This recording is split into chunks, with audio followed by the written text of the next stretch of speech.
The Legally Brief podcast is produced by the law offices of Judie Saunders. Hello and welcome to another episode of the Legally Brief podcast. So glad that everyone is joining us here today. I'm going to put a disclaimer on this episode that at points we will be talking about sexual abuse, child sex trafficking, and other events that may be triggering to some listeners. And I just want people to be aware of that.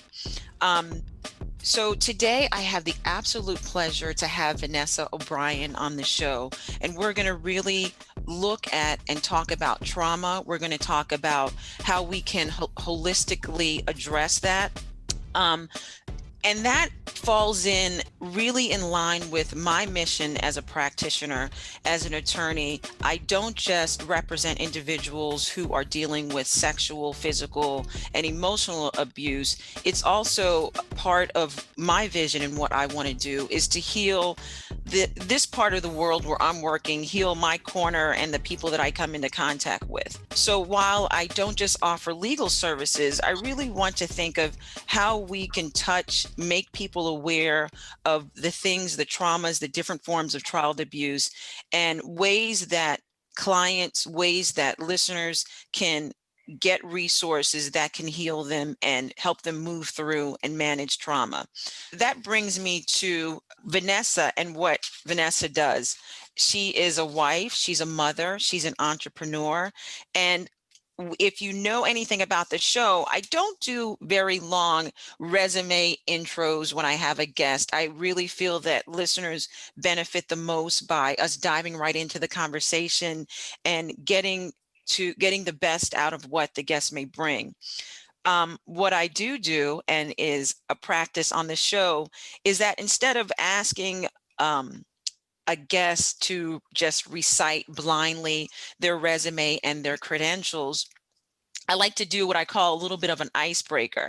So I'm going to do that. So Vanessa, we talk a lot on the show about culture. We talk about law and authority figures. And I wanted to ask you, when you were young, as you got older, when you were young, combining those two, what did parents, teachers, authority figures in your life, what did they tell you, or what did you sense they wanted you to be when you grew up? And then how close did you actually come to that? Wow, well, that certainly wasn't something that I was scripted or given beforehand. So I guess it's all centered around, you talked about parents, authority figures. My decisions and my aspirations of what I wanted to be in life were largely centered around my parents. I looked at my mother and thought at a very young age, that's what I want to do. I want to be a mother. So what career would afford me the opportunity to be a mother, to stay home with my children? And I immediately, as a very little girl, thought teacher. I actually started college interesting enough for those who know my career path, I started college as an English major, a secondary education English major. And then I thought to myself, you know what? The person that I also admired, in addition to my mother, was watching my father get up at 5 o'clock in the morning, get on a train, go to New York City and work. I didn't quite know what he did when I was young, but I always thought, wow, he's sacrificing for his family. So in addition to being a mom, hey, why can't I go for that career? Why can't I have what I think I'd be great at, which is some sort of experience in the business world. Right. So I switched my major very late on my college career to finance, and I worked for one of the most prestigious investment banks right out of school, and later went on to work at a hedge fund. So to answer your question, I think people always knew I would do what I wanted to do in life, but I feel like that, especially as a woman, constantly evolves and constantly changes. So here you have someone who went to school to be a teacher, then wound up working at a startup hedge fund, and then giving up her career to stay home with her family, and then wanting more and getting into essential oils. So, if you would allow me the opportunity to bridge that gap, that's a very strange transition from, type A Wall Street investment bank personality to holistic, having my own business selling wellness products. So please, I think that is very important for the listeners, because what we see, and I know some of the people that I deal with,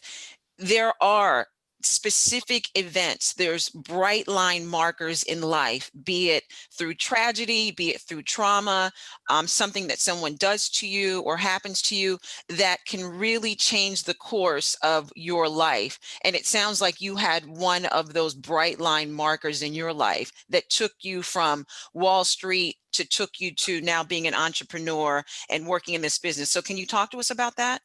Absolutely. The trigger for me, or the starting point for this, was when my dad fell ill. He had several different types of cancers, and as a fixer and as this personality that I'm going to help, I'm going to fix this, being his caretaker alongside my mother, it was my role, and it became my role quickly to go to all the doctor's appointments, take the notes, do the research, and then fill all the prescriptions, just listen to the doctors. And I used to love having, I used to feel so empowered and helpful that I would be the one running and getting the prescriptions. In hindsight, I wish I would have known what I know now, and I just take a step back. My father passed in a short year from his cancer, and it was largely due to all the medications that he was on. I mean, I used my skills and I had a spreadsheet to track his medication, but none of them in hindsight, and there's always 2020, none of them were for cancer. So that's what really, my mom and I did the best we could at the time with the information that was present to us. But the medications for sleep, the medications for depression, of course, this individual, this hero to me, this mentor, is going to be depressed. He's planning to say goodbye to his family. But at the time, I didn't have the tools that are available to me now. So, could I have saved him from cancer? No, that's not what I'm saying. But I could have done some things to maybe ease his pain or prevent some of the anxiety or help ease some of the anxiety of, somebody going through this tragic event. So losing my father when he passed, life took a pause. I realized there had to be a better way than the route we went down and losing someone. And I didn't want to, I remember opening my medicine cabinet in a fit of rage after and just throwing things away, but then I didn't have a solution. So, that was the catalyst to my career now. If I could, and I fortunately have, I sort of made it my mission. Like, if I could help someone in a way that I couldn't help him, even if it's very small, even if, for example, I have a client whose daughter, she can fly in an airplane now because she has her oil, and just little things like that. If I could help people in a way I couldn't help him, then I knew I would be doing my job and making a difference. So you hit on really the catalyst of, I think so many listeners have, so many clients that I see, because of either the trauma that they've gone through as a survivor, or watching their children who have been abused by an authority figure, they are in a fit of rage and they don't have a solution. Can you talk to us a little bit about that solution? So you kind of touched on it, and through becoming involved with essential oils, how did that lead to some type of solution in your life? Well, I was definitely looking for something. I didn't know what it was, but I knew there had to be, as I said, a better way than the path that I went down. God forbid someone else I knew fell ill or just needed something more than I knew something was out there. So I had started, reading and looking into various things. And someone that I knew from the Pacific Northwest, like on the West Coast, was using oils. And, I'm sort of like a type A control freak. So I want everything. I wanted the medicine if I had it. I wanted the oils. I wanted this and that. But the more I read about it, and the more I was like, oh, wow, this makes sense. Now, also know that I am a researcher. So I would research every single thing before I would use it on myself and my child. So I would think, well, why does peppermint oil help, alleviate tension? I need to understand this. Well, peppermint oil is a vasodilator. It helps, the blood flow and get to the parts of your body, so that you can heal yourself. So it was sort of like that. It was the perfect thing for me to now have another tool in my arsenal of health, and one that I could look up the science behind. So it gave me control in a time in my life where I felt out of control. I had two small children. I had just suffered the loss of a loved one, and didn't have a career. So didn't have my career anymore, needed to keep busy. And when I got into the oils, I thought to myself, this is just for me. I'm not telling anyone. This is a personal decision that I've made for my family. And I, at 4 o'clock in the morning, when my child doesn't feel well, I feel empowered. Whereas before I would just rock them and wait to call that doctor at 8:30. Oh, is the doctor open yet?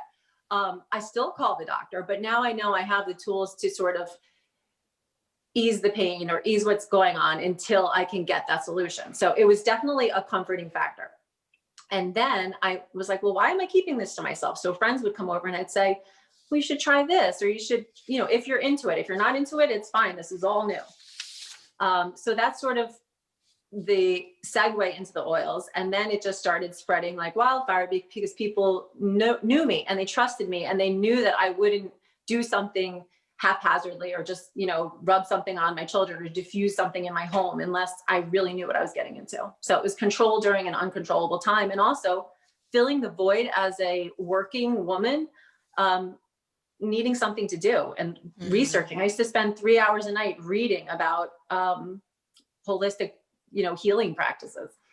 So I want to stay on a couple of these points that you brought up. And then what we'll do is that we'll talk a little bit more about the oils that the brand that you use, which is doTERRA. And we'll talk about some of the work that they do with children in trauma. But you brought up two very important points. You talked a little bit about anxiety, easing anxiety, knowing that there's something better, and also easing depression. So when we know that part of the symptoms, part of the injury of a child, or I should really say a survivor, because it could be an adult, a survivor, an athlete who's been abused by a coach. Part of that is those feelings of depression, those feelings of anxiety, that fear. Can you tell us a little bit about how the listener could consider? So we're not today saying this is a cure, this is what you use, but just how they could start to even explore this other tool to help ease depression, ease anxiety. How can they even start going that or getting more information? Talk a little bit about that. Well, I love how you touched upon the fact that we are not medical professionals who are prescribing or diagnosing or anything. So first and foremost, it's working with a practitioner that you know and trust. I am not a doctor or a nurse. I am very educated in the type of products that I use on my family. But to specifically answer your question, it is confusing because out in the grocery stores and in the marketplace out there, even at big box stores, they are selling perfume. So if I gave a recommendation about an oil that, both you and I use and love, it's misleading because someone could go purchase that oil where it is 100% synthetic. And that is not going to have the same impact on their body. So the first step to answer your question on helping a survivor who might want to incorporate a holistic approach to their trauma and their healing would be to understand and educate yourself about the companies that offer medicinal or therapeutic grade essential oils. And that's also a good segue into the company that I have my own business educating for essential oils, but I only sell doTERRA products. So doTERRA makes it their mission to have the purest and the most effective, for purposes, one example of thousands, healing trauma. So I would say a listener should start with understanding the different grades of oil. There's perfume grade, which you would never want to, have diffusing in your home with a small child inhaling perfume, because that's just like spraying your commercial perfume on your child or on yourself. So the first step is understand the grades and the levels and use a therapeutic grade essential oil. There are your olfactory system is such a powerful tool in healing the body. And sometimes just rubbing medicinal grade, let's get perfume to the side, essential oil, and inhaling it immediately has an impact and a calming impact on the body. Things that I would have loved to use during my father's treatment, or things that I currently use on my family and friends and my thousands of clients on a day-to-day basis, things that they use. So there are specific oils for healing. I mean, this is an example, but black spruce is an oil that we diffuse. It helps let go of negative emotions. And again, that's getting very far down the line after you've been like trained and you understand the impact of these oils on the system. The great part about the company that I have chosen to use their products exclusively is that their education. So this is not something that you need to learn from me. You can, go to doTERRA and learn about the oils that have been scientifically proven to help for certain ailments, specifically for your purposes and what you do, healing abuse victims. Okay. As part of an overall treatment, as part of therapy. It's not like this oil is going to fix everything. Right. Right. And that's not what we're promoting or saying today. I really want our listeners to understand and why I thought it was important to bring you on, because, I may be able to, and I'm able to address concerns legally, but I think as part of this podcast, as part of this show, it's really offering and being open and more transparent with people as to how we all can live a better life. So you come to an attorney, you come to me, I try to give you options to hold a perpetrator accountable legally. But now I'm also saying today, start also in your path of healing. Do some of these things together at the same time. Start healing and moving through. And here's another tool that may work for you. Consider that. I love that when you were talking about some of the oils, the black spruce, peppermint, and some of these oils have been around. They're, common. You hear a lot about, even before I knew about some of the properties of oils, I'd always heard lavender. You hear things like lavender. So you're kind of familiar with these things. I think it was actually the gymnast, Lori Hernandez, the Olympic gold medalist, in her book that she wrote, she actually spoke about how when she was going to do a really tough skill or before a competition, she would rub lavender on her hands. So it's out there, it's in the market, and it's for you to educate yourself and see if this is something else as a survivor that you can add to your toolkit to move forward and to heal. So absolutely. I want to talk a little bit about, and we can circle back on some of the things that you've just brought up, but I want to move now to and let our audience know some of these statistics, some of the things that the doTERRA Foundation is doing and why they're doing it. So I'll just open by saying that statistics say that it's estimated that that from 600 to 800,000 men, women, and children are trafficked across international borders each year. And we'll talk about what we mean by trafficked. And then drilling down a little bit deeper, over 200,000 of these individuals are citizens, are US citizens that are trafficked within the United States. So those are children. So when people are thinking, it's funny, and this just it's not funny, but I know that when we get around times with big sporting events, we have the Super Bowl coming up. I know that the Super Bowl has changed since we're in a pandemic, but you would start to hear a little bit more about public service announcements, child trafficking around these big sporting events. So that also brings that to mind when we're thinking about coming up to the Super Bowl. But going back to that, so we can, and this is just what we have documented, who knows what true numbers are, but in the US, we're thinking about over 200,000 children, individuals are being trafficked right here in America. And it's reported that 20% of that 200,000 are children alone. So I know that because of this, doTERRA is now, well, not now, but doTERRA they help prevent, they help rescue, and they help rehabilitate these survivors in this trafficking. Can you talk to us a little bit about what doTERRA does in this area, what the trafficking means, and how they're incorporating this into their whole model? Absolutely. So just as I didn't know that there was an option for my family health-wise, naturally, I had no idea about the horrors about what you're talking about with sex trafficking, especially in children, occurring in the US. So about 4 years ago, in 2016, I was in Salt Lake City, Utah. I was in the Salt Palace, the arena, the sporting arena, at a doTERRA, training convention. And I sat there with a very good friend of mine who went, our purpose was there to learn about oils, to safely teach, to learn about the science, to bring that home to our clients. And I remember a man walking out on stage. He looked ex-military, and I'm thinking to myself, okay, what topic are we going to talk about now?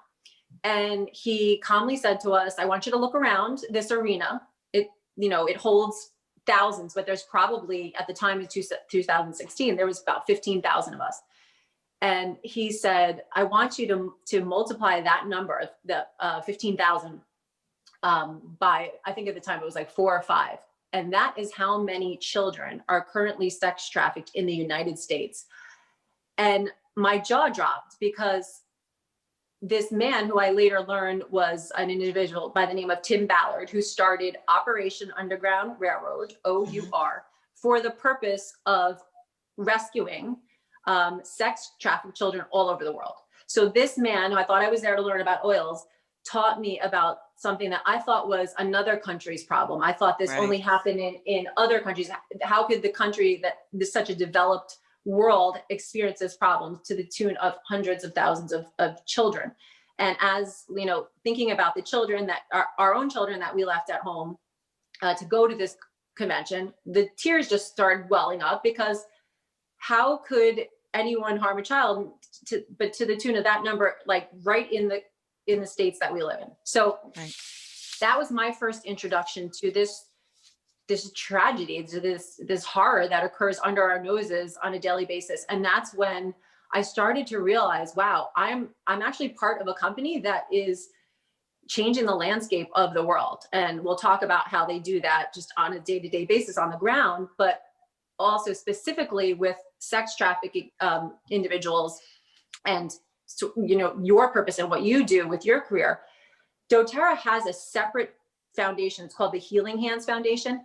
And that foundation largely supports Operation Underground Railroad. So that was my segue into the sex trafficking world.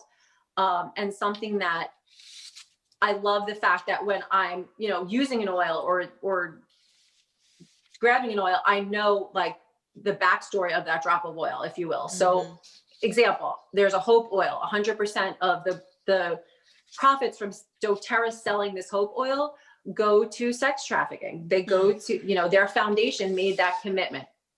And then you could say, well, a lot of large companies that are very successful, they have an arm, a philanthropic arm that they fund different projects. But the magnitude of every single oil from every single location in the world, you can find the story about that oil. So I don't want to divert from the sex trafficking, which you asked me to speak about in the foundations, but I want to give one other example, and then we can get back. Please. There's an oil that we use, it's widely used, it's called vetiver. It has very calming properties. Something that it's just a beautiful byproduct of using these essential oils is knowing how you're helping by using them. And I hope that doesn't sound too, no, out there, but when I use vetiver, if I'm having, trouble calming or sleeping at night and I'm using vetiver, I'm understanding the story behind the bottle. And you can always, like, even if you grab your doTERRA lavender, just Google doTERRA behind the bottle and you can learn the story about what happens behind that. So let me give a brief synopsis of what happens when you use vetiver. When the individuals or the executives from doTERRA went to Haiti, because they go to where the product is indigenous, it's going to work therapeutically the best if it's rather than growing vetiver in the United States. So going to Haiti, working directly with the growers. The executives were looking around. It's like, why aren't there a lot of children in school? Why, what do? They spend hours a day going to get drinkable water, clean water. That's their job. They walk, a half a day's journey, get a gallon of water and come back to their family. So, in addition to supporting the growers of vetiver in Haiti and giving them, fair wages and cutting out the middleman, doTERRA, they take their philanthropic arm, which is called Healing Hands, and they have to improve the blueprint of the society in which they're working in. So they started providing water filtration systems so that these children aren't walking, so that they're in school and their family has the potable water that they need. So that is a beautiful reminder every time I grab an oil. I like to know, yes, the chemical constituents, how is it helping the body? How is it helping to calm, people or help people, but also what is the company I work for giving back to the world? So that's a beautiful example of Haiti. You can watch, doTERRA Haiti and Vetiver story. If you watch it on YouTube, it's amazing. So to transition back into the world of human trafficking, doTERRA made a commitment by making Operation Underground Railroad and several other nonprofit organizations, making them a recipient of their philanthropic arm, which is called Healing Hands. But what you touch on, and the story about Haiti, the story about when you went to Salt Lake City, I think what really is at the heart of that is awareness. Absolutely. Awareness of what you're putting on yourself, aware of where you are, awareness of what's happening to you. And I really promote that we really can't do better as an individual, as a culture, until we're aware. I know that even in my line of work, you have so many of perpetrators of these abuse. The very few. I have met some that do express some type of remorse, and the first thing that you hear is, "I just didn't know." Living a very detached, unaware life leads to trauma to yourself and leads to you to traumatize other individuals. So that's what the point that I take from what you're saying. When you're putting on an oil, when you're using an oil, doTERRA's mission in the Operation Underground, it's becoming aware. The individuals traveling to Haiti, it's looking around, not just diving right in, looking for their product and, we're out of here. It's looking around, seeing where there's deficiencies and becoming aware of how you can help. And I think that that's one thing. If we can promote that to our listeners, if they take nothing else from this episode, if they're like, oils aren't for me, Right. it's just becoming aware of yourself first as an individual, becoming aware of how you impact other individuals, so that we don't continue either in our own trauma or traumatizing others. So that's what I love about that. So tell me then, because child trafficking we know, is one other forms of abuse that we're trying to combat, that we're trying to make others aware of. So you were saying that the Operation Underground. So what in particular are they, and can you tell us any stories about, are they going into different countries? Are they operating here in the United States? Yes, they operate all over the world. And, a lot of it is very troubling to watch, but I do think it's important to bring awareness. I mean, there are parents that traffic their own children. So there was a story of a very young girl. You can read the story on Operation Underground Railroad, OUR. She was used to, and it was common for her, that when she went on vacation with her parents, she knew that she was going to have to work, so to speak. And it was part of her life. It's disgusting. I am in no way an expert on the topic, right, but I have become aware of it because of my job. And I have become proud of where I work because of these stories. So to answer your question, this individual quit his job. This Tim Ballard quit his job and started a nonprofit that does rescue missions. There's movies that have been made about this group. They are very, very, they're becoming more prominent. And when I was introduced to them years ago at doTERRA, they've come such a long way as far as being a household name. And they go on missions. They pose as perpetrators. So they have a team of men who will, and women as well. It's a problem with women as well, trafficking children.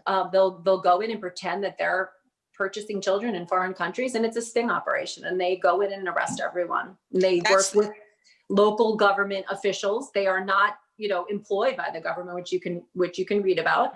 But that it's a nonprofit organization with the purpose to rescue set up them safely with aftercare. There's a whole other arm that doTERRA donates to. It's called RAFA. And that is the aftercare. Those are the centers set up all over the world to rehabilitate these poor people, adults, children, teens, babies. There's also this huge prevention arm. So it's a full circle. It's rescue, it's aftercare, and how can we prevent this?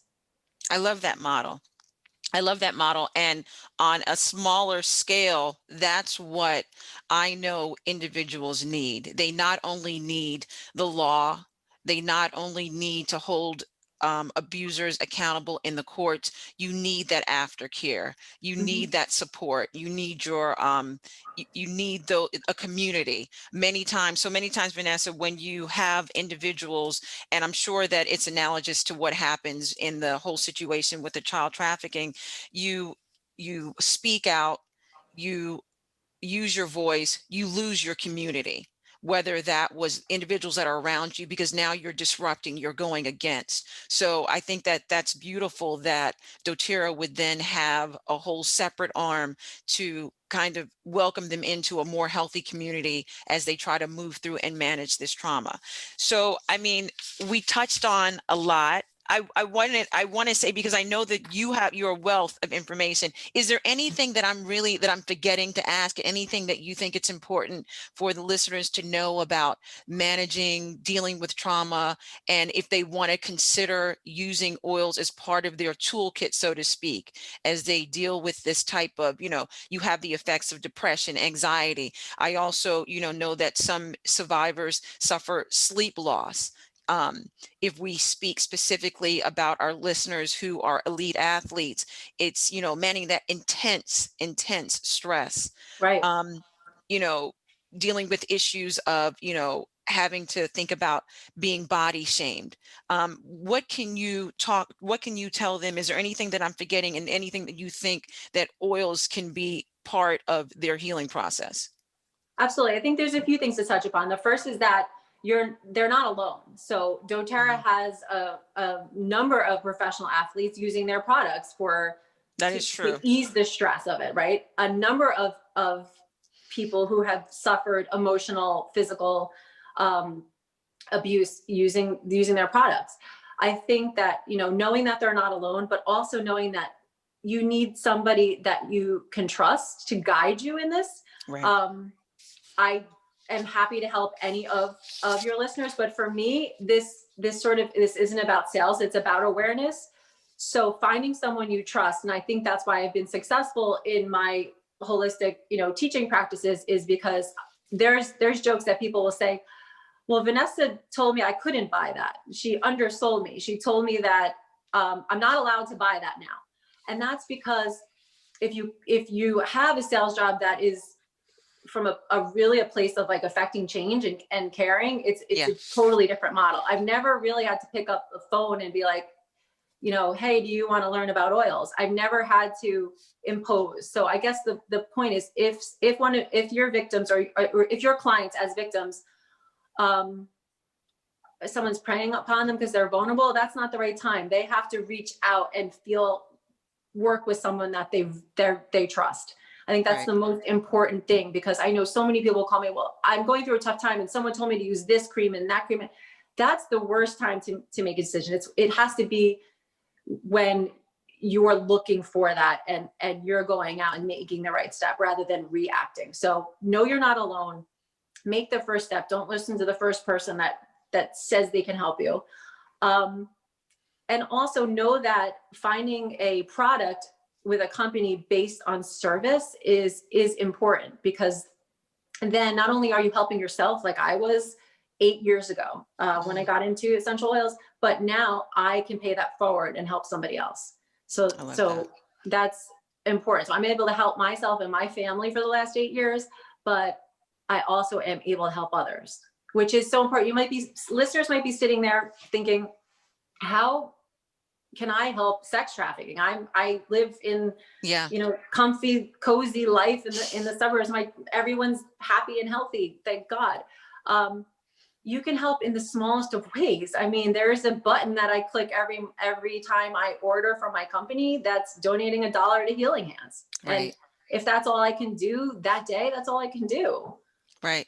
And you touch upon a point I hear so much. When you are healing, when you're going through and understanding something has happened to me, this is traumatic. I really believe that when you start to pay it forward, help others, that heals you also. So I think Absolutely. that is one of the greatest therapeutic, and I think I can be so bold to say that with every client I help, with every, be it girl, be it gymnast, whoever it is, it heals and it touches me. It touches a place with that. So I think that's important. And with that, do you have any information about how a listener can reach out if they want to, at whatever rate, small, big donation, just Mhm. even learning about it with the Healing Hands? How can they do that? Absolutely. So we will provide the listeners with some information that will be, like, I guess, in the description of your podcast or the Absolutely. description of your YouTube, with specific links, because I feel like, pen and paper writing down websites is difficult in life. But there's two main things that jump out to me. The first is something that I am actually going to do. It's on my to-do list. It's actually a today thing. You can go to OUR, the Operation Underground Railroad, and you can sign up for a free course in recognizing the signs of trafficking. It happens in our own neighborhoods. There Yeah. are Uber drivers who have like sensed that something was off, that maybe there's Mm. like a woman with these two children that don't quite look like they might be hers. They look terrified. I'm going to make a phone call. This has happened in the United Wow. States. And that Uber driver saved these little girls. So it's a free course that OUR offers to just us sitting in our living rooms and just becoming more aware. So that's something for free that we can do. Listeners can also help. They can always contact me and if they want more information about essential oils, or someone they know and trust that is affiliated with doTERRA as well. A third thing is, and I think that it's something that you and I can do together. We can offer the law offices of Judie Saunders, together with my group, which is the oils group, can offer listeners a bottle of hope oil. Now, I absolutely. And we talked about that little before we started recording, and I'm excited to do that out of my office to listeners. So just, can you show everyone this oil again and just briefly tell us what hope oil is? So it's an essential oil blend. I actually use it as a perfume, and more specifically, I like that my daughters use it. Now, Yeah. I have preteens and a little one, and they love the commercial fragrances, and Yeah. don't even get me started about interacting with your endocrine system. That's Oh, a whole no. other podcast. But this is one we can agree on because it has vanilla. So it has like a sweeter flavor that my children and myself like. So it's a blend of essential oils. Nice. And I don't want to sound cliche, but it's hopeful. It raises your spirits. It's sort of like a happy fragrance, and it's a blend. So there's single oils and then they're blended together. Mm-hmm. This is a blend that doTERRA created specifically, where they're not going to receive any of the profits. It's all going to help the anti-human trafficking efforts. I love that. So we could, grant listeners that help pay it forward by sharing our message and sharing your podcast. Absolutely. And maybe reaching out to you and telling them something that they learned. We'll give the first, whatever you agree upon. We'll put that in the show notes. So that is a giveaway today for listeners who are going to be involved. I think that we have highlighted that what we're doing today is bringing awareness to trauma, bringing awareness to one other tool that survivors can use. And we're also, I think we're going to put some icing on this cake by giving away this hope oil. And I've used it, I have it, and it really does relax. And I want to just take us out with just a really brief story, and then I just want you to give your how people can connect with you. It was maybe just 2 days ago, and I have a nonstop constant twitch, and I was getting ready for something. I don't know, maybe it was a conference with the court, and I realized the twitch was just really just getting out of control. And I was moving stuff around my desk. I have a peppermint oil on my desk. So I picked it up, and as I just put it past my face, the twitch immediately started to calm down. Now, look, neither of us are saying that we have any medical background. I'm just telling you what happened in real time to me. So I do think that as part of a survivor's healing process, consider essential oils, among other things. You're considering how to hold your perpetrator accountable through the legal process. But this is something that I wanted to bring today to our listeners as they move through and as they find a path forward. So with that being said, how can a listener connect with you directly if they want to find out? And we'll put all of this in the show notes too. Okay, so my company is called the Oils Group, and that is just the umbrella of the people that teach and love and share oils through me. So I'm on Instagram, the Oils Group, and I'm also on Facebook, the Oils Group, and we'll also put in the show notes a way to contact me directly. Awesome. Well, thank you so much, Vanessa. Thank you for joining us. This was fun, and you have to come back. You have to. Thank you very much, Judie. Thank you. All right. Take care, guys. All right. And that is the end of this episode. Look forward to seeing everyone soon. Take care. Thank you for listening to the Legally Brief podcast. Remember to join Judie and fellow listeners at the Legally Brief Facebook group. Contact Judie at judy@jsaunderslawfirm.com. Remember, there is no keener revelation of a society's soul than the way it treats its children.